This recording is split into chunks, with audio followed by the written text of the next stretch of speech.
رب اشرح لي صدري ويسر لي أمري واحلل عقدة من لساني يفقهوا قولي اللهم ألهمنا رشدنا وأعذنا من شرور أنفسنا اللهم انفعنا بما علمتنا وعلمنا ما ينفعنا وزدنا علما اللهم صل على سيدنا محمد وعلى آل سيدنا محمد وبارك وسلم آمین یا رب العالمین۔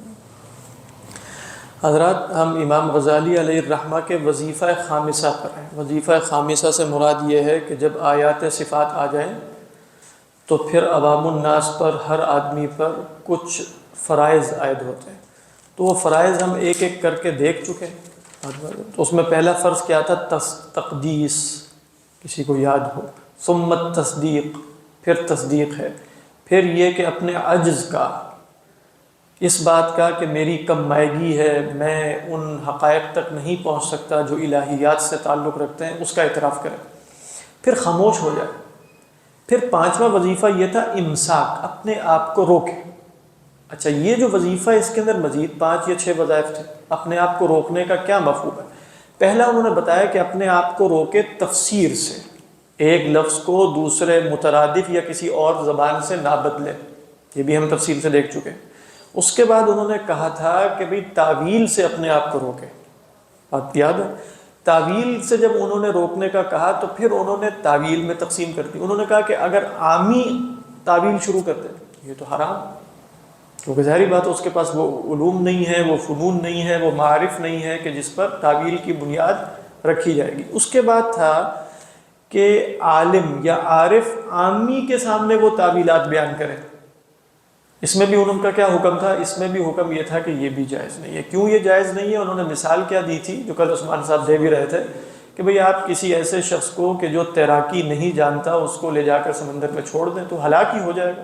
آپ کو تیراکی آتی ہے، آپ بچ جائیں گے، لیکن وہ شخص ہلاک ہو جائے گا۔ تو عقل و دانش کے خلاف ہے کہ کسی ایسے شخص کو وہاں لے کر جایا جائے کہ جو اس کی ہلاکت کا موجب ہو جائے، تو وہ بھی جائز نہیں تھا۔ اور پھر انہوں نے تفصیل سے بتایا تھا کہ عوام میں کون کون شامل ہے۔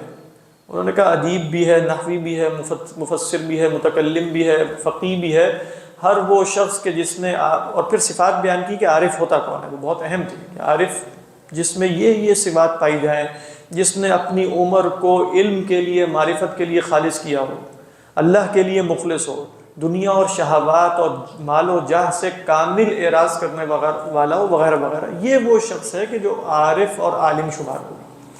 تو گویا عارف عامی کے سامنے تعویل کرے گا؟ نہیں کرے گا، یہ ہم نے دیکھ لیا۔ اس کے بعد کیا تھا؟ اس کے بعد ہم نے تیسری شے یہ پڑھی تھی جس پر مبحث ختم ہوا تھا کہ عارف جو ہے وہ اپنے نفس میں اپنے ساتھ تعویل کر سکتا ہے کہ نہیں، یعنی اپنے آپ کو بتایا کہ اس آیت میں استواء علی العرش سے مراد یہ ہو سکتی ہے۔ اس میں پھر انہوں نے 3 تقسیمیں کر دی تھی۔ اس میں انہوں نے فرمایا تھا کہ بھئی دیکھو، یا تو وہ تعویل قطعی ہوگی، دلائل کی بنیاد پہ اس کا قطعی ہونا ثابت ہو جائے، وہ تو کر سکتا ہے، اس میں کیا حرج ہے؟ اپنے آپ کو بتانا، اپنے آپ کو۔ دوسرا کیا تھا کہ اس مشکوک فی ہو۔ مشکوک فی سے کیا مراد ہے؟ شک ہو اس میں۔ کہتے ہیں مشکوک فی جو ہے وہ اپنے آپ کو بھی نہیں بتائے گا۔ کیوں نہیں بتائے گا؟ اس لیے کہ اس میں شک ہے۔ شک کس کو کہتے ہیں علماء کی اصطلاح میں؟ جس میں دونوں طرفین برابر ہو، ادھر بھی اتنا ہی احتمال ہے، ادھر بھی اتنا ہی احتمال ہے، یہ کیا ہے؟ یہ مشکوک فی ہے۔ تیسرا کیا تھا؟ ظن غالب حاصل ہو جائے۔ بات واضح؟ اچھا، ظن غالب اگر اسے حاصل ہو گیا تو کیا وہ اپنے نفس کو ظن غالب سے روک سکتا ہے؟ کہتے نہیں، یہ تو انسانی نفسیات ہی ہے کہ جس پر اسے گمان غالب حاصل ہوگا تو خود بخود اس کے اندر یہ خیال پنپنا شروع ہو جائے گا۔ پھر انہوں نے اس میں مزید تقسیم کی تھی، اگر آپ کو یاد ہو وہ تقسیم کیا تھی؟ وہ تقسیم یہ تھی کہ یہ بھی ہو سکتا ہے کہ وہ معنی تو صحیح ہو لیکن اسے شک یہ ہو کہ اس آیت میں مراد ہے کہ نہیں۔ مثلا اللہ تعالیٰ فرماتے ہیں یخافون ربہم من فوقہم، تو یہ تو اللہ کے لیے ثابت ہے کہ فوقیت اسی کو لائق ہے، رتبہ اسی کا سب سے اعلیٰ ہے۔ فوقیت مکانی کا تو انکار کرنا ہے نا، وہ تو تشبیہ ہے، وہ تو تجسیم ہے۔ لیکن یہ اشکال اسے ہو رہا ہے کہ یخافون ربہم من فوقہم میں یہ مراد ہے کہ نہیں، معنی فی نفسی ہی صحیح ہے لیکن کیا یہ آیت اس کی دلیل ہے کہ نہیں؟ اس کو ہم یوں کہتے ہیں مدلول تو ثابت ہے لیکن کیا وہ اس دلیل سے ثابت ہے کہ نہیں؟ مدلول فی نفسی ہی ثابت ہے۔ اور کبھی اس کو شک کیا ہوتا ہے کہ مدلول فی نفسی ہی بھی ثابت ہے کہ نہیں، پہلا شک یہ ہو جاتا ہے۔ اس کی مثال انہوں نے کیا دی تھی؟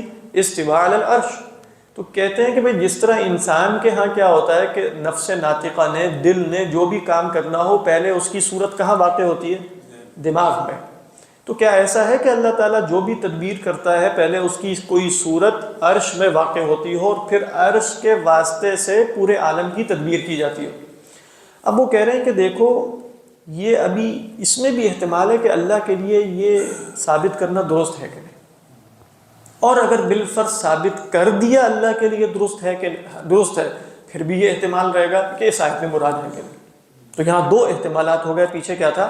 معنی فی نفسی ہی ثابت تھا، یہاں معنی میں بھی تردد ہے، معنی میں بھی احتمال ہے. پھر بات ختم یہ ہوئی تھی کہ اچھا اب اگر اسے گمان غالب ہو گیا تو کیا کرے پھر؟ وہ کہتے ہیں اس پر پھر دو وظیفے ہیں. یہ ہم پڑھ رہے تھے، پہلا وظیفہ بھی پڑھ چکے ہیں. کس پر یہ وظیفے عائد ہوں گے؟ عامی پر یا عارف پر؟ یہاں تو عارف کی بات ہو رہی ہے. پہلا وظیفہ یہ تھا کہ دیکھو کہ اپنے نفس کو اس پر ایسا مطمئن نہ ہونے دے کہ جیسے کسی قطعی اور جازم شے پر نفس مطمئن ہوتا ہے، کیونکہ بہرحال وہ جازم تو ہے نہیں، وہ تو ظن غالب ہے. تو خدا کی صفت کے بارے میں ظن غالب اسے حاصل ہوا ہے، اس پر اگر یقین حاصل کر لے گا، جزم حاصل کر لے گا، تو پھر یہ اللہ تعالیٰ کی صفات کے بارے میں بغیر دلیل کے بات کہنا ہے. کیوں؟ کیونکہ اس کے پاس جو دلیل ہے وہ ظن غالب کی ہے، جزم کی دلیل تو نہیں ہے. تو جزم کیوں حاصل ہوا اسے؟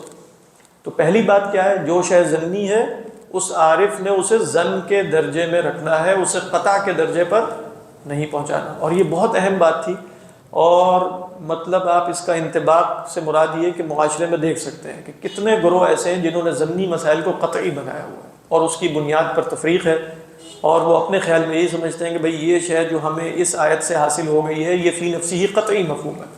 لیکن اگر غور کریں گے تو اصول استدلال کی روشنی میں وہ قطعی نہیں ہوتا، وہ ظنی ہوتا. دوسرا وظیفہ کیا تھا؟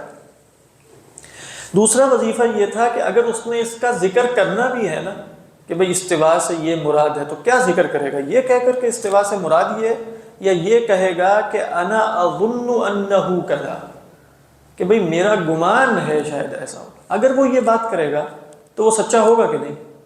وہ یہ نہیں کہہ رہا کہ خدا کی مراد ہے یہ، وہ کہہ رہا ہے میرا گمان یہ ہے کہ یہاں مراد ہے. تو وہ اپنے گمان کی خبر دے رہا ہوگا، تو اپنے گمان کے حوالے سے وہ سچا ہے، لیکن وہ قطعیت کے ساتھ اس معنی کی نسبت خدا کی طرف نہیں کر رہا.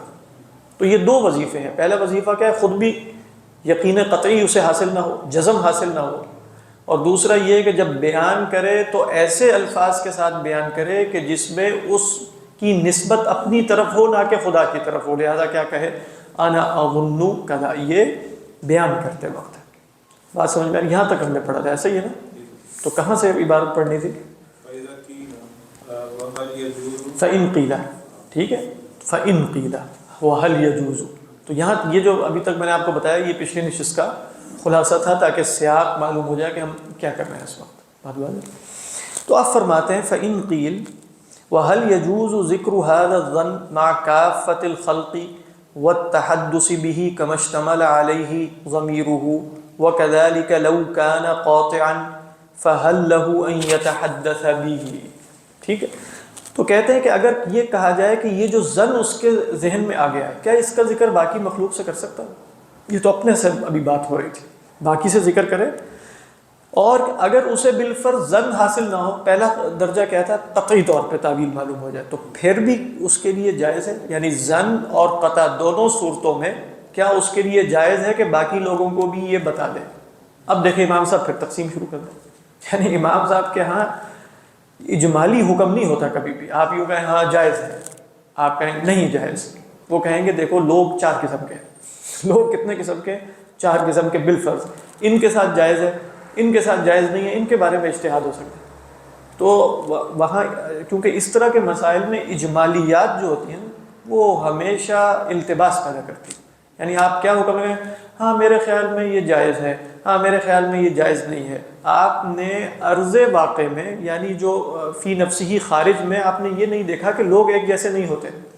تو آپ ایسا حکم یا ججمنٹ کیسے پاس کریں گے کہ جو اتنے مختلف انواع کے لوگوں پر صادق آ جائے؟ تو امام صاحب کہیں گے ایسا نہیں ہوگا، پہلے ہمیں دیکھنا پڑے گا وہ بندہ کون ہے. آپ سمجھ میں رہے؟ تو آپ ایسے دیکھیں تو امام صاحب کے یعنی کا یہ منہج بہت زبردست ہے. یعنی یہ منہج بالکل جیسے اس میں اشتباہ نہیں ہوتا، التباس نہیں ہوتا، بلکہ اجمال کو کھول کھول کے بیان کرتے ہیں. اب دیکھیں کیا کہتے ہیں. تو سوال یہ تھا نا فَهَلْ لَهُ أَن يَتَحَدَّثَ بِهِ، جائز ہے کہ نہیں اس کے لیے بولنا؟ قلنا تحدثه به انما يكون على 4 اوجه، اس کا یہ بولنا 4 طریقوں پر ہو سکتا ہے۔ بہت اچھا، پہلا طریقہ کیا ہے؟ فَإِمَّا أَن يَكُونَ مَعَ نَفْسِهِ أَوْ مَعَ مَنْ هُوَ مِثْلُهُ فِي الْإِسْتِبْصَارِ أَوْ مَعَ مَنْ هُوَ مُسْتَعِدٌ لِلْإِسْتِبْصَارِ بِذَكَائِهِ وَفِطْنَتِهِ وَتَجَرُّدِهِ لِطَلَبِ مَعْرِفَةِ اللَّهِ تَعَالَى أَوْ مَعَ الْعَامِّ۔ یہ 4 لوگ ہو گئے۔ دیکھیں پہلا کیا ہے؟ پہلا یہ کہ وہ اپنے نفس کے ساتھ، پہلا تو وہ خود ہے، یا جو اس کے مانند ہے۔ کس کے مانند ہے؟ اس عارف کے مانند ہے، یعنی وہ کسی اور عارف سے گفتگو کر رہا ہے جو استبصار میں، بصیرت رکھنے میں اس کے مانند ہی ہے۔ وہ بھی عام آدمی نہیں ہے، وہ بھی عالم ہے اور عارف ہے۔ اچھا یہ ہے۔ یا وہ گفتگو کرے ایسے شخص سے جو فی نفسی ہی عارف تو نہیں ہے لیکن استبصار کے لیے مستعد ضرور ہے، اس کے اندر استعداد ہے کہ وہ اس درجے میں پہنچ جائے۔ سمجھ میں آ رہی ہے کہ نہیں؟ کیسے پہنچ جائے اس درجے میں؟ ذہین لگتا ہے، فطنتی، اس کے اندر جو ہے وہ فتنہ، اصل میں زکا اور فتنے میں ویسے فرق نہیں ہوتا، لیکن زکا کہتے ہیں ذہانت کو، فتنہ کہتے ہیں کسی شے کو سرعت سے جان لینا۔ یعنی ایک شخص ہوتا ہے نا کہ آپ کو سمجھاتے ہیں آہستہ آہستہ وہ کیچ کرتا ہے اس بات کو، اور ایک یہ ہے کہ شخص جو اشارے سے ہی فوراً اسے بات سمجھ میں آ جاتی ہے۔ یہ کون ہے؟ فطین۔ تو ایک شخص ذکی ہوتا ہے لیکن وہ چیزوں کو ذرا ٹھہر ٹھہر کے سمجھتا ہے، ٹھیک ہے، تفصیل سے بار بار پڑھے گا اور پھر واقعی سمجھ لے گا، کیونکہ وہ غبی کون ہے؟ جو سمجھ نہیں سکے گا ان دی اینڈ، لیکن فطین کون ہے؟ جو فوری سمجھ لے گا۔ تو آپ کو نظر آتا ہے کہ ذکی بھی ہے اور فطین بھی ہے، اور تیسری شے بھی ضروری ہے، وہ کیا ہے؟ وَتَجَرُّدِهِ لِطَلَبِ مَعْرِفَةِ اللَّهِ تَعَالَى، اور واقعتاً اللہ کی معرفت کے لیے اس نے اپنے آپ کو متجرد کر لیا ہے، خالص کر لیا ہے۔ سمجھ میں آ گئی؟ یہ تیسرا آدمی ہے۔ پہلا کون تھا؟ آپ اپنے آپ سے، عارف کی بات ہو رہی ہے، اپنے آپ سے خطاب کرے، یا اپنے جیسے سے، یا اس سے جو اس جیسا بن سکتا ہے، ابھی نہیں ہے۔ تیسرا کون ہے؟ مستعد ہے للاستبصار بذکائہ وفطنتہ وتجردہ لطلب معرفت اللہ تعالی۔ او چوتھا آدمی کون ہوگا؟ مع العام۔ بات واضح ہو گئی؟ اب ہر ایک کا حکم الگ ہے، ہر ایک کا حکم الگ ہے۔ فَإِن كَانَ قَاطِعًا، اچھا ہر ایک کا حکم بھی الگ نہیں ہے۔ اب دکھائیں گے 2 چیزیں نا، جو عارف کو تعویل معلوم ہے، یا وہ قطعی ہوگی یا ظنی، کیونکہ ہم نے خود ہی دیکھا قطعی ہوگی یا ظن غالب ہوگا۔ دونوں صورتوں کے بارے میں سوال ہوا تھا کہ وہ بتا سکتا ہے کہ نہیں بتا سکتا۔ تو اب کہہ رہے ہیں پہلے فَإِن كَانَ قَاطِعًا، اگر وہ قطعی ہو، تعویل فَلَهُ أَن يُحَدِّثَ نَفْسَهُ بِهِ وَيُحَدِّثَ مَنْ هُوَ مِثْلُهُ فِي الْإِسْتِبْصَارِ أَوْ مَنْ هُوَ مُتَجَرِّدٌ لِطَلَبِ الْمَعْرِفَةِ مُسْتَعِدٌ لَهُ خَالٍ عَنِ الْمَيْلِ إِلَى الدُّنْيَا وَالشَّهَوَاتِ وَالتَّعَصُّبَاتِ لِلْمَذَاهِبِ وَطَلَبِ الْمُبَاحَاتِ بالمعارف والتظاہر بذکرها مع العوام۔ یہی ہے نا؟ کہہ رہے ہیں کہ اگر وہ تعویل قطعی ہو تو اپنے آپ کو بھی بتا سکتا ہے، یحدث به نفسه، کوئی حرج نہیں، یا جو اس جیسا ہے استبصار میں اس کو بھی بتا دے، کوئی مسئلہ نہیں، اس سے بھی بتا سکتا ہے۔ تیسرا کون تھا؟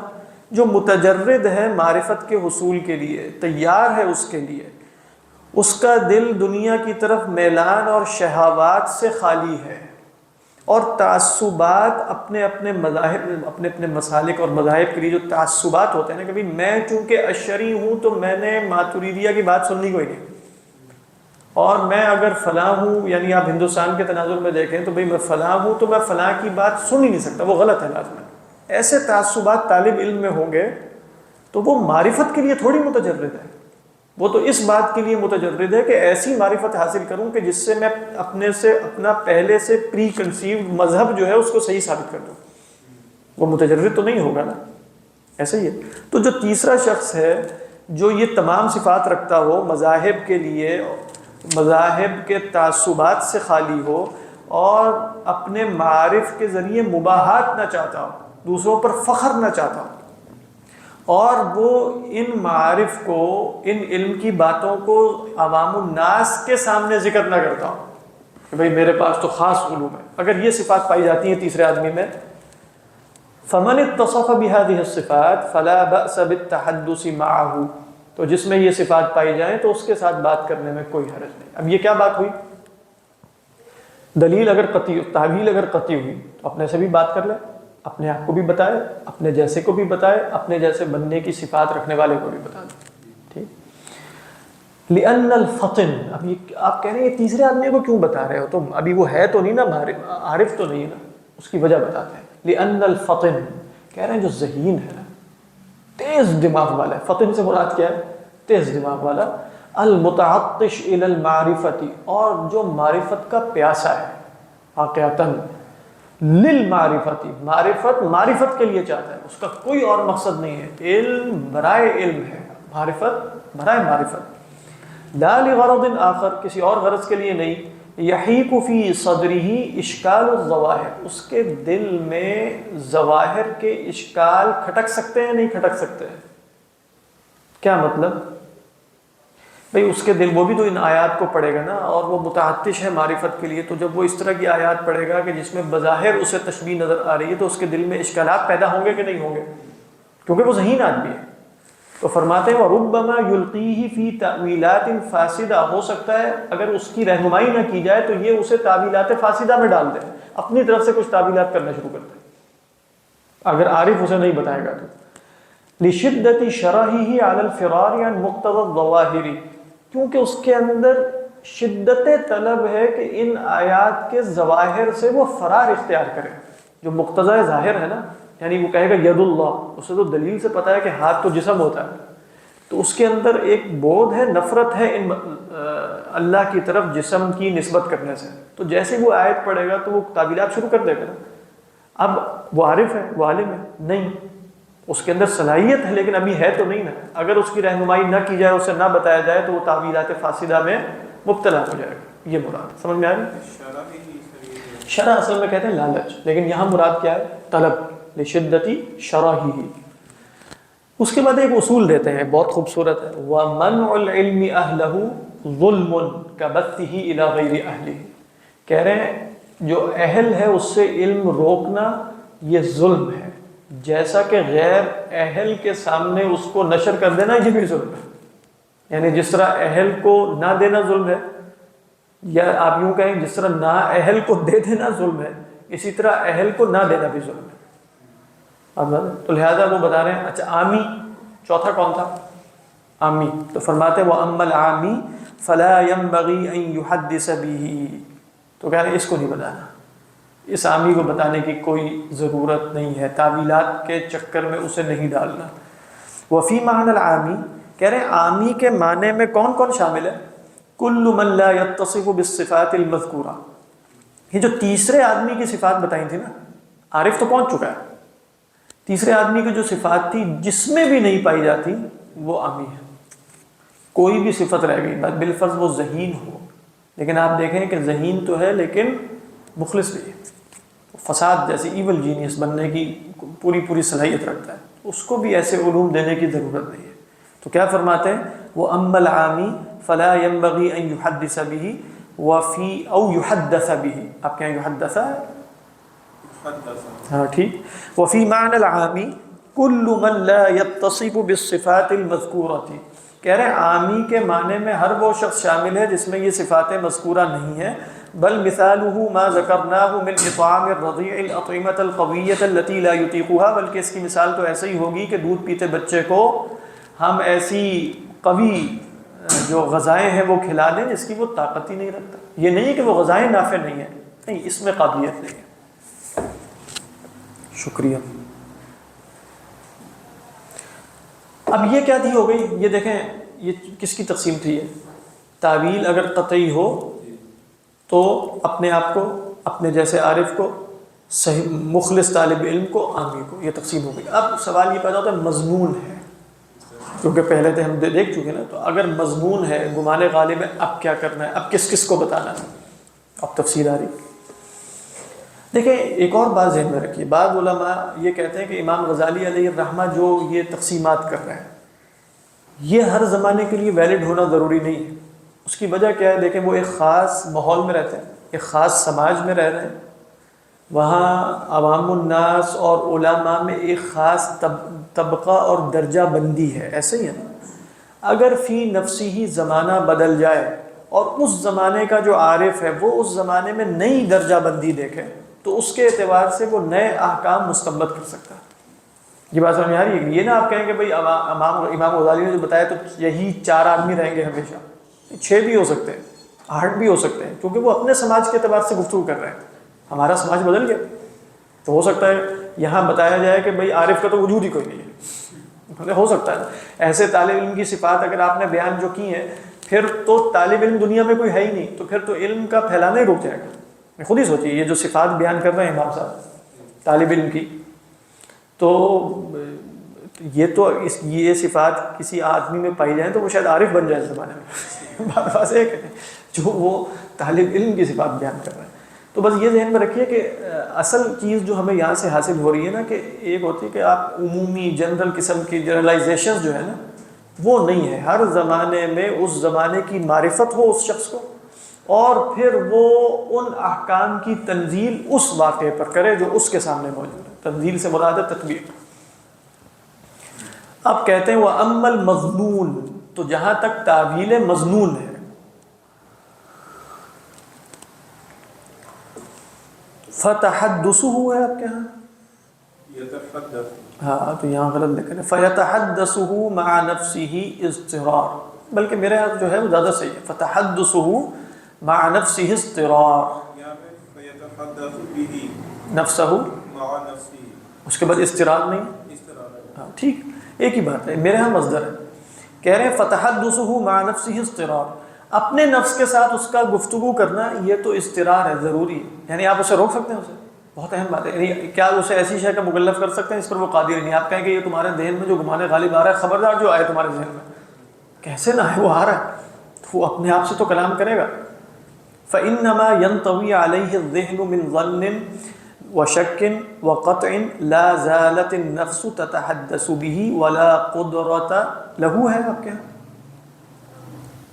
ولا قدرت علی الخلاص منه، ٹھیک ہے، کہہ رہے ہیں جو نفس کے اندر یا ذہن کے اندر ظن اور شک اور قطع منطوی ہوتا ہے نا، کیا مطلب موجود ہوتا ہے اندر، ہمیشہ نفس اس کی گفتگو کرتا رہتا ہے اور اس سے خلاص کی کوئی راہ نہیں ہے۔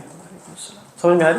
یعنی یہ ممکن نہیں ہے کہ مجھے اندر شک ہے تو میں کہوں شک نہ کروں، میں شک دور کروں گا، یہ نہیں ہو سکتا کہ میں اچانک بیٹھے بیٹھے کہوں شک نکال دیا میں نے، یا بیٹھے بیٹھے کہوں کہ وہ میں نے ظن نکال لی، ممکن نہیں ہے۔ میں نے پچھلی دفعہ بھی کہا تھا نا، آپ کسی سے کہیں اپنی فکر بدل لو، کیسے بدل لے جب تک اسے کوئی دلیل نہیں ملے گی، کیسے بدل لے وہ؟ تو کہہ رہے ہیں یہ تو ممکن ہی نہیں ہے عارف کے لیے کہ اپنے آپ کو نہ بتائے۔ اچھا اس کے بعد کہتے ہیں آخری فلا منع منہ ولا شک فی، فلا منع من تو اس سے تو آپ نہیں روک سکتے، اچھا ولا شک فی منع التحدث به مع العوام، اور اس میں بھی کوئی شک نہیں ہے کہ عوام کو بھی نہیں بتائے گا، بھئی وہ قطع نہیں بتا رہا تو بالاولیٰ عوام کو کیا بتائے گا، شک والی بتائے گا، ظن والی بتائے گا، وہ بھی نہیں۔ اب بیچ میں 2 رہ گئے، بات واضح، تو جہاں حکم قطعی تھا وہ پہلے بیان کر دیا، حکم قطعی کیا تھا، اپنے بارے میں روک نہیں سکتا، عوام کو بالاولیٰ نہیں بتائے گا۔ اچھا بیچ میں کون 2 رہ گئے؟ ایک وہ جو اس جیسا ہے اور ایک وہ جو اس جیسا بن سکتا ہے، ٹھیک ہے۔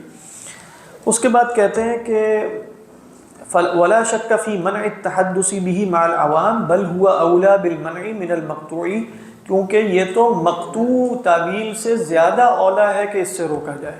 شکریہ، بہت شکریہ۔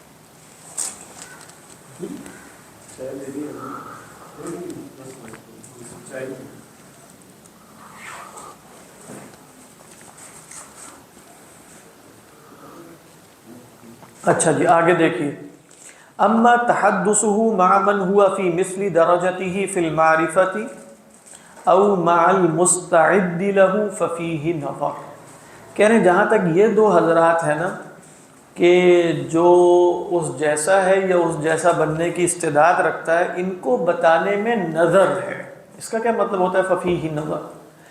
فیہ نظر جب بھی علماء کہہ دیں تو اس سے مراد یہ ہے کہ یحتمل ھذا و یحتمل ذاک، اس میں دونوں احتمالات موجود ہیں، گویا اس میں اختلاف بھی ہو سکتا ہے، ایک مجتہد کہے کہ بتا دوں گا، دوسرا کہے کہ نہیں بتاؤں گا، فیہ نظر۔ اچھا کیوں؟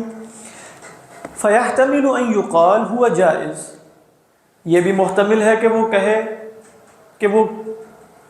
کہ کہا جائے کہ یہ جائز ہے، کیا جائز ہے؟ اس کو بتانا، اپنے جیسے کو یا مجتہد کو۔ ولا يزيد على ان يقول اظن كذا وهو صادق، اور زیادہ سے زیادہ کیا کہے گا کہ بھئی میرا گمان یہ ہے کہ ایسا ہے، اور وہ سچا ہے نا اپنے گمان میں، ایسا ہی ہے نا۔ اور کہتے ہیں وَيَحْتَمِلُ الْمَنْعَ، اور اس میں دوسرا احتمال یہ ہے کہ روک دیا جائے کہ نہ بتائے، کیوں؟ لِأَنَّهُ قَادِرٌ عَلَى تَرْكِهِ، کیونکہ اس کے ترک پر قادر تو ہے۔ سمجھ میں آ رہی ہے کہ نہیں؟ اپنے آپ کو بتانے کی اجازت کیوں دی تھی انہوں نے؟ اپنے آپ کو روکنے پر قادر نہیں تھا۔ اچھا یہاں دوسرے کو بتانے پر قادر تو ہے نا، تو لہذا ہم یہی کہیں گے کہ دیکھو ظن خدا کی صفات کے بارے میں بتاؤ گے، بہتر ہے کہ تصرف نہ کرو۔ اب یہ بھی احتمال تھا، اور دوسرا احتمال یہ تھا کہ بھئی وہ تصرف نہیں کر رہا، وہ تو کہہ رہا ہے اظن، وہ تو اپنی طرف ظن کی نسبت کر رہا ہے، وہ قطعیت کے ساتھ تو بیان ہی نہیں کر رہا۔ دونوں احتمال ہیں، اس لیے کہا فیہ نظر، اس میں کیا ہے؟ نظر ہے۔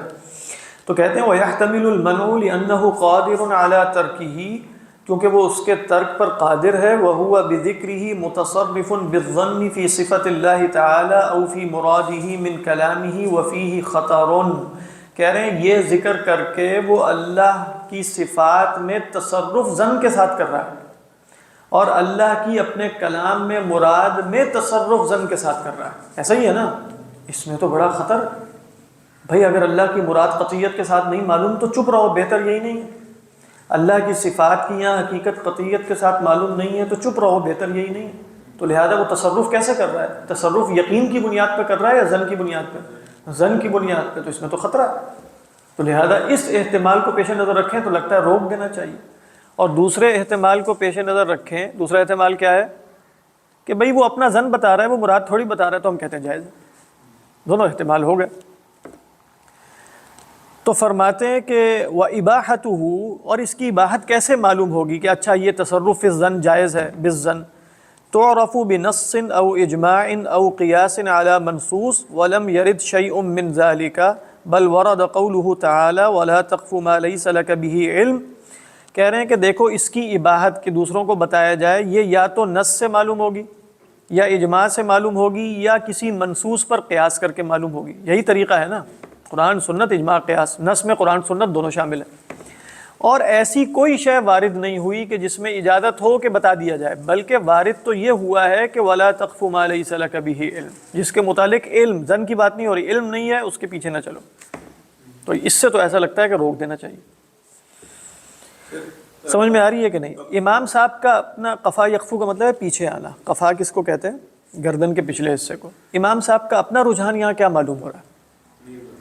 بہتر ہے تصرف نہ کیا جائے، اس لیے کہ آگے وہ اب کہیں گے کہ دیکھو اگر تم یہ کہو کہ جواز پر 3 دلائل ہیں تو وہ تینوں دلائل رد کر دیں گے۔ تو آگے آ رہے ہیں نا فَإِن قِيلَ يَدُلُّ عَلَى الْجَوَازِ ثَلَاثَةُ أُمُورٍ، وعلیکم السلام۔ اگر تم یہ کہو، آپ کی کلاس نہیں ہو رہی احسان صاحب؟ کیوں؟ سارا صاحب نہیں آئے۔ نہیں تو وہ تو تھے، فیاض صاحب پڑھا رہے تھے نا، وہ پڑھا چلے گئے۔ چلے گئے؟ اچھا۔ تو کہتے ہیں کہ اگر یہ کہا جائے کہ جواز پر 3 امور دلیل ہیں، وہ 3 امور کیا ہیں وہ آ رہے ہیں۔ اچھا دیکھیں اب بحث کا رخ کیا مڑ رہا ہے، ذرا غور، کیونکہ آگے اس پر تفصیلی بحث شروع ہو جائے گی۔ وہ بحث یہ ہے کہ یہاں تک تو بات سمجھ میں آ گئی نا، تعویل کی بات ہو رہی ہے، اور تعویل میں وہ بتا چکے ہیں کہ تعویل یا مقطوع ہوتی ہے یا مشکوک ہوتی ہے یا مظنون، اس کی تفصیل ہم نے دیکھ لی۔ پھر یہ کہ یہ تعویل دنیا کو بتانی ہے کہ نہیں، یہ بحث شروع ہو گئی۔ تو پھر ہم نے دیکھا کہ انہوں نے 4 تقسیمیں کر دیں، قاطع میں بھی اور مظنون میں بھی۔ قاطع میں کیا کہا؟ اپنے آپ کو بتائے، اپنے جیسے کو بتائے، اپنا جیسا بننے کی صلاحیت رکھنے والے کو بتائے، عامی کو نہ بتائے، یہ ہو گیا۔ مظنون کے بارے میں کیا کہا انہوں نے؟ اپنے آپ کو روکنے، اپنے آپ کو بتانے سے روکنے پر قادر نہیں ہے، عوام کو تو بالاولیٰ نہیں بتانا، اگر تعویل قطعی نہیں بتانی تو تعویل ظنی بھی نہیں بتانی، بیچ میں 2 رہ گئے، ان کے بارے میں فیہ نظر۔ تو نظر کیا ہے کہ بتایا بھی جا سکتا ہے، نہیں بھی، اس لیے کہ جواز کا پہلو کیا ہے کہ وہ اپنا ظن بتا رہا ہے، اور منع کا پہلو کیا ہے کہ بھئی وہ اللہ کی صفات اور اللہ کے کلام کی مراد میں تصرف ظن کے ساتھ کر رہا ہے، اس پر کوئی دلیل نہیں ہے۔ اگر کہا جائے کہ دلیل ہے، وہ 3 دلیلیں ہیں، تو امام صاحب کا رد آ رہا ہے۔ بات تو اب امام صاحب کا اس پہ رد آ رہا ہے، یعنی آپ دیکھیں کہ امام صاحب کی کے کلام کو فالو کرنے کے لیے حاضری چاہیے نا ذہن میں، ورنہ ہو سکتا ہے اب بیچ میں کہیں یہ کیا باتیں شروع ہو گئی ہیں کہ وہ صحابہ نے، اب کیونکہ حدیث کی باتیں شروع ہو جائیں گی، حدیث سے نقل کی، وہ یہاں کیسے آئی بات، مبحث اس طریقے پر آ رہا ہے۔ اچھا دیکھیں پہلے میں خلاصہ بتا دیتا ہوں. دیکھیں پہلی دلیل وہ یہ دیتے ہیں کہ دیکھو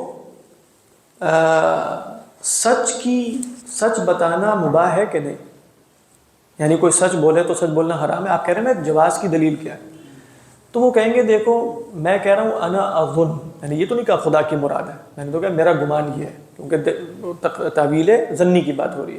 تو یہ سچ کہہ رہا ہے کہ نہیں کہہ رہا ہے، تو اس کو سچ کہنے سے کون روک سکتا ہے؟ سمجھ آ رہی؟ یہ دلیل ہے. دوسری دلیل کیا ہے؟ دوسری دلیل یہ ہے کہ صحابہ سے قرآن مجید کی تفسیر ثابت نہیں، ساری تفسیر انہوں نے اللہ کے رسول سے سنی ہے یا خود استنباط اور اجتہاد کر کے بھی تفسیر کرتے تھے. تو کیا وہ خدا کی مراد میں تصرف بالظن نہیں ہے؟ صحابہ نے بھی کیا. اچھا، تیسری بات یہ کہ احادیث صحابہ نے نقل نہیں کی کہ جن احادیث میں ایسے الفاظ تھے کہ جن سے تشبیہ لازم آتی تھی، تو وہ احادیث انہوں نے نقل کی ہیں.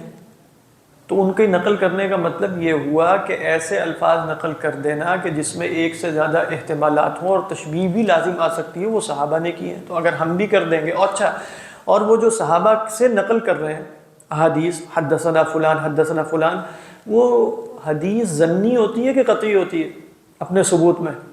وہ ہم اصول فقہ میں دیکھ چکے ہیں کہ وہ اپنے ثبوت میں قطعی نہیں ہوتی، ظنی ہوتی ہے. تو ظن نقل کر رہے ہیں نا صفات کے بعد میں کہ نہیں کر رہے؟ جب خبر واحد نقل کی اور خبر واحد ظنی ہے، اور خبر واحد یعنی حدیث اللہ کی صفت کے متعلق ہے، تو کیا صفت کے متعلق ظنی دلیل نقل نہیں کر دی نا؟ سمجھ میں آ رہی نہیں؟ تو ہم بھی جو بیان کریں گے اپنا خیال، وہ بھی تو ظنی ہوگا. تو صحابہ نے اور محدثین نے ظنی روایات کو نقل کیا ہے اس باب میں، تو ہمیں بھی کرنے دو. یہ تین دلائل ہیں جو امام صاحب اب ان پر رد کرنے لگے. بات واضح؟ ٹھیک. تو کہتے ہیں کہ فَإِن قِيلَ يَدُلُّ عَلَى الْجَوَازِ ثَلَاثَةُ أُمُورٍ الْأَوَّلُ الدَّلِيلُ الَّذِي دَلَّ عَلَى إِبَاحَةِ الصِّدْقِ وَهُوَ صَادِقٌ. پہلی دلیل یہ ہے کہ جو اباحت صدق پر دلیل ہے، اور یہ صاحب سچے تو ہیں، وَهُوَ صَادِقٌ. کیوں؟ فَإِنَّهُ لَيْسَ يُخْبِرُ إِلَّا عَنْ ظَنِّهِ، کیونکہ وہ اپنے ظن کے بارے میں ہی بتا رہے ہیں نا. وَهُوَ ظَانٌ، اور وہ واقعی ظان ہے، تو سچے ہوئے نا وہ. تو سچ سے کیسے روکا آپ نے؟ پہلی دلیل. دوسری دلیل والثانی اقاویل المفسرین فی القرآن بالحدث والظن. قرآن مجید میں مفسرین حدث، تخمین اور ظن سے گفتگو کر لیا کرتے تھے، چاہے وہ ظن غالب ہے. اب ہم یہ ظن مرجو کی بات کر رہے ہیں، ظن غالب کی؟ غالب کی. اذ کل ما قالوہ غیر مسموع من الرسول، کیونکہ جو بھی انہوں نے کہا ہے سارے کا سارا رسول سے تو نہیں سنا نا صلی اللہ علیہ وسلم. بل ہوا مستنبت بالاجتہاد، بلکہ وہ تو اجتہاد سے مستنبت ہے. وَلِذَلِكَ كَثُرَتِ الْأَقَاوِيلُ وَتَعَارَضَتْ، اسی لیے اقاویل کی کثرت ہے، اور وہ اقاویل کئی دفعہ ایک دوسرے سے متعارض بھی ہوتے ہیں، ٹکراتے بھی ہیں. بات بات. تیسری دلیل سنیں، ہے اقاویل قول کی جمع، بلکہ یہ جمع الجمع ہے. قول کی جمع اقوال، اقوال کی جمع اقاویل ہوتا ہے نا، ایک جمع الجمع.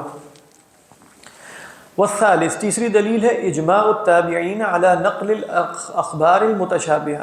تابعین کا اجماع نہیں ہے کہ ایسی خبریں بھی نقل کر دی جائیں جس میں آیات متشابہات یا صفات متشابہہ ہوں. التی نقلها احاد الصحابہ، جن کو چند صحابہ نے نقل کیا، ولم تتواتر، اور وہ متواتر نہیں ہے. متواتر ہوتی تو قطعی ہو جاتی نا قرآن کی طرح، لیکن متواتر نہیں ہے تو کیا رہی وہ؟ ظنی. اور ان میں صفات کا بیان ہے، تو صفات کے باب میں گویا ظن بھی نقل ہو گیا. وَمَا اشْتَمَلَ عَلَيْهِ الصَّحِيحُ الَّذِي نَقَلَهُ الْعَدْلُ عَنِ الْعَدْلِ فَإِنَّهُمْ جَوَّزُوا رِوَایَتَهُ.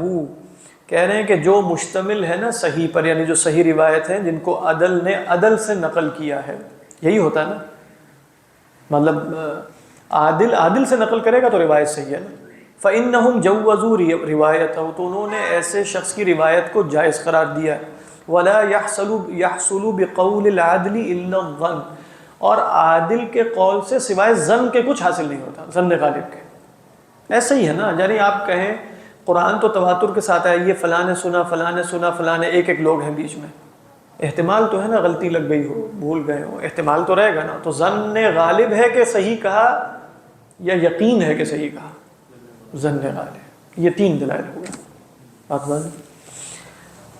اب فرماتے ہیں، دیکھیں تیسرا جو ہے نا اس کا جواب ذرا لمبا ہے، پہلے ہم 2 کے جواب پڑھ لیتے ہیں۔ الجواب عن الاول، پہلے کا جواب کیا ہے؟ ان المباح صدق لا یخشى منہ ضرر، مباح وہ سچ ہے جس سے ضرر لاحق نہ ہوتا ہو۔ یہ جو تمہارا کہنا کہ سچ مباح ہے، ہر سچ مباح ہے، یہ بات درست ہے؟ یعنی خود ہی سوچئے، کیا ہر سچ مباح ہے؟ ٹھیک لگا تھا پڑھ کے نہیں، ویسے غور کیجئے، ابھی امام غزالی نہیں، اپنے اعتبار سے غور کیجئے، کیا ہر سچ مباح ہے؟ کیا جو بھی مجھے معلوم ہے اور سچ ہے بولنا میرے لیے جائز ہوتا ہے؟ بہت نقصان ہو سکتی ہے۔ نہیں، جائز نقصان دنیاوی ہوتا ہے، وہ ہو سکتا ہے میرے لیے سچ بولنا فرض ہو اور مجھے نقصان ہو جائے، میں اس کی بات نہیں کہہ رہا، میں حکم شرعی کے اعتبار سے کہہ رہا ہوں۔ کیا جو بھی مجھے سچ معلوم ہے ان کا بولنا میرے لیے جائز ہوتا ہے، یا کبھی حرام بھی ہو سکتا ہے، مکروہ بھی ہو سکتا ہے؟ غیبت سچ ہی ہوتی ہے۔ ہم اس بالفرض، جیسے انہوں نے دلیل کی، غیبت سچ ہے، کسی شخص کی ایسی برائی پیٹھ پیچھے نقل کرنا کہ جو اس میں واقعتاً پائی جاتی ہے، تو سچ ہی بول رہا ہوں میں، لیکن وہ سچ حرام ہے۔ مثال کے طور پہ کسی پر زنا کی تہمت لگانا، چاہے آنکھوں سے کرتا ہوا دیکھا ہو، سچ ہے کہ نہیں؟ اگر 4 گواہیاں نہیں ہیں تو بولنا جائز ہے؟ سچ بولنے پہ 80 کوڑے پڑ جائیں گے، سچ بولنے پہ 80 کوڑے پڑیں گے۔ کوئی شخص مظلوم ہے، وہ آپ کے گھر آ کر پناہ لیتا ہے اور پیچھے سے اس کے دشمن آ جاتے ہیں، آپ کو یقین ہے کہ وہ قتل کے لیے آئے ہیں، وہ دروازہ کھٹکھٹاتے ہیں، وہ پوچھتے ہیں کہ بھئی فلاں صاحب تو نہیں گھر میں داخل ہوئے؟ اب سچ کیا ہے کہ ہاں داخل ہیں اور وہ صندوق میں چھپے بیٹھے ہیں، آئیے۔ لیکن یہاں جھوٹ بولنا فرض ہے، سمجھ میں آئی؟ جھوٹ بولنا یعنی سچ بولنا حرام، جھوٹ بولنا فرض۔ تو لہذا امام صاحب یہ فرما رہے ہیں کہ دیکھو، سچ وہ مباح ہوتا ہے جس میں کوئی ضرر شرعی نہ ہو۔ یہ نہیں ہے کہ تم یوں کہو کہ چونکہ یہ سچ ہے لہذا سچ بولنا جائز ہے، لہذا یہ جائز ہے، یہ تو کوئی دلیل نہ ہوئی، کیونکہ کتنے سچ ہیں جو بولنا جائز نہیں۔ آپ کو کسی دوست نے اپنے کسی راز کا امین بنایا، تو اب وہ راز ہے نا، ہے تو سچ، آپ کہیں جو بولنا آپ کے لیے جائز نہیں۔ میاں بیوی کے معاملات ہوتے ہیں، حدیث میں ہے وہ باہر نہیں بتائے جا سکتے، وہ سچ بھی ہو سکتے ہیں، لیکن وہ کیا ہے؟ جائز۔ دوسرے مسلمانوں کے عیبوں کی حفاظت کرنا وہ سچ ہے، لیکن وہ بولنا جائز نہیں ہے۔ لہذا کتنی مثالیں دی جا سکتی ہیں کہ سچ جو جائز نہ ہو، مباح نہ ہو۔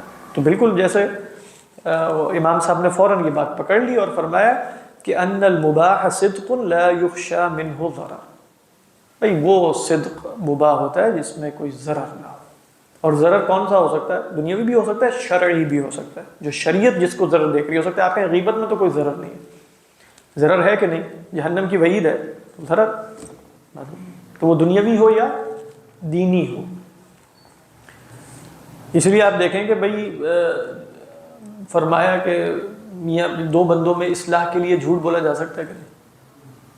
یعنی ایک شخص سے آپ 2 بندوں میں اصلاح کرا رہے ہیں، آپ جا کے ان سے بات کرتے ہیں، وہ اس کو گالیاں سناتا ہے، آپ جاتے ہیں بھئی وہ تو تمہاری بڑی تعریفیں کر رہے ہیں، وہ تو اس نے تو کہا ہے کہ میں تو ان کو بڑا اچھا سمجھتا ہوں، حالانکہ بالکل الٹ بتایا جا کے، لیکن جائز ہے کہ نہیں؟ اور ادھر کی بات ادھر جا کے دونوں میں کہ بھئی دونوں ہی ایک دوسرے کے تو قریب آ جائیں گے دونوں، تو اصلاح ہو گئی۔ تو آپ صلی اللہ علیہ وسلم نے فرمایا لیس الکذاب الذی یصلح بین الناس، وہ جھوٹا نہیں ہوتا جو اصلاح کی کوشش کے لیے کئی دفعہ بات بات۔ اسی طرح قرآن مجید میں اجازت دی گئی ہے کہ وصیت، کسی نے وصیت میں ظلم کیا ہے، حرام کی وصیت کر دی ہے، اس کو بدلا جا سکتا ہے کہ جا سکتا ہے، بات واضح۔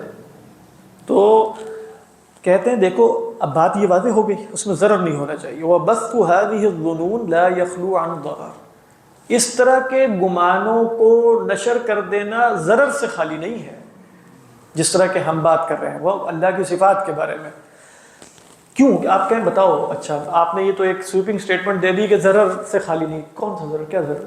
بھئی ظن غالب ہے نا، ہم بتا رہے ہیں دلیل کی بنیاد پہ، تو ضرر کہاں ہے؟ اب بتاتے ہیں ضرر کیا ہے۔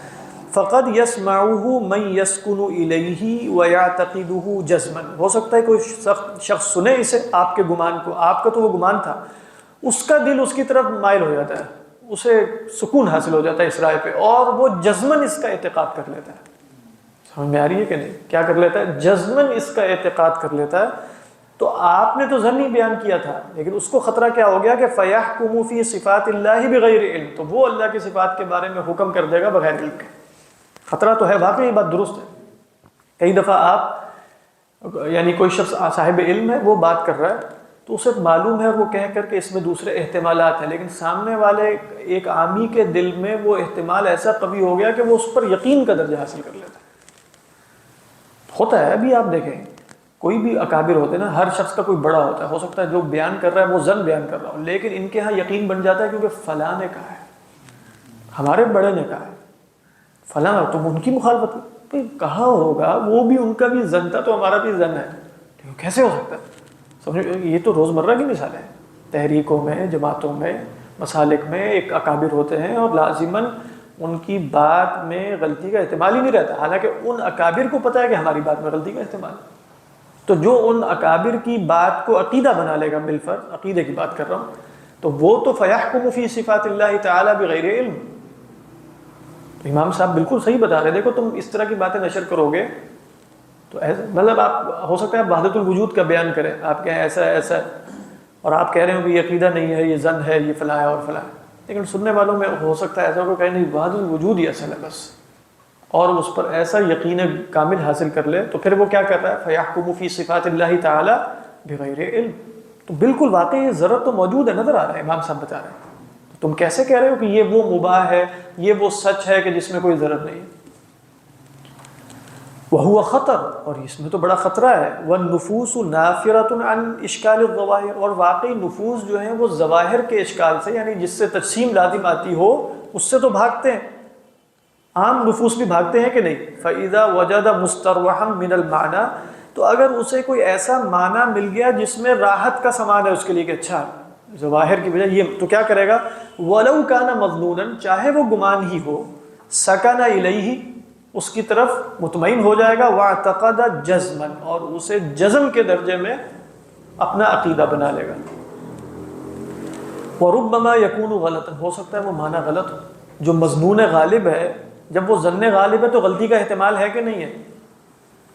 غلطی کا احتمال ہے نا، تو ربما يكون غلطا فيكون قد اعتقد في صفات الله تعالى ما هو الباطل او حكم عليه في كلامه بما لم يرد به، اور اگر اسے اعتقاد جازم ہو گیا اور وہ رائے غلط ہوئی تو اس نے اللہ کی صفات میں وہ اعتقاد کر لیا جو باطل ہے، یا اللہ کے کلام پر وہ حکم صادر کیا کہ جو اللہ کی مراد نہیں تھی۔ بات واضح؟ اچھا، دوسری دلیل کیا تھی؟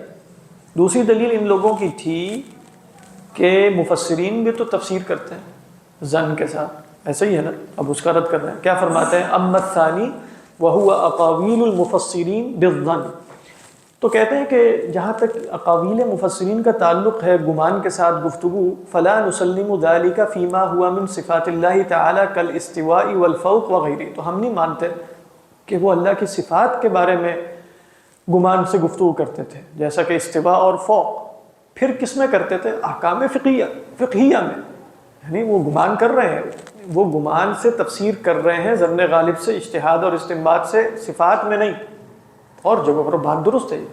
تو کیا فرماتے ہیں؟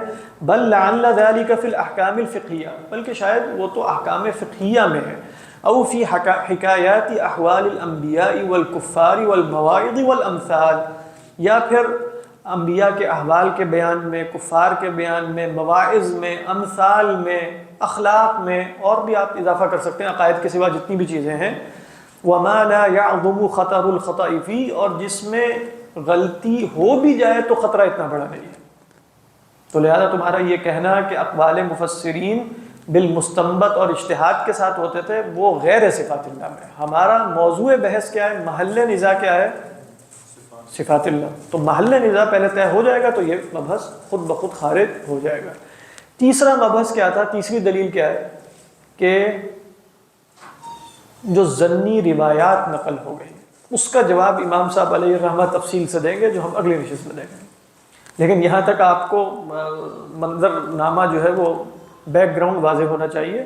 وہ کیا ہے کہ بھئی یہاں بات ہو رہی ہے مظنون یعنی ظن غالب تعویل کی، اپنے جیسے عارف یا عامی کے سامنے تو نہیں کرنا، اپنے جیسے عارف یا مستعد کے سامنے ہم بیان کر سکتے ہیں کہ نہیں، کہتے ہیں اس میں نظر ہے، دونوں احتمالات ہو سکتے ہیں، لیکن امام صاحب ان لوگوں کے دلائل کا جواب دے رہے ہیں کہ جو کہتے ہیں کہ وہ بیان کر سکتا ہے اپنا یہ ظن اپنے جیسے عارف یا مستعد کے سامنے۔ امام صاحب ان دلائل کا رد کر رہے ہیں، وہ 3 دلیلیں تھیں، ان میں سے 2 دلیلیں اور ان کا رد ہمارے سامنے آ چکا، تیسری دلیل کا رد انشاءاللہ اگلی نشست میں ہے۔ اسی پر اکتفا کرتے ہیں۔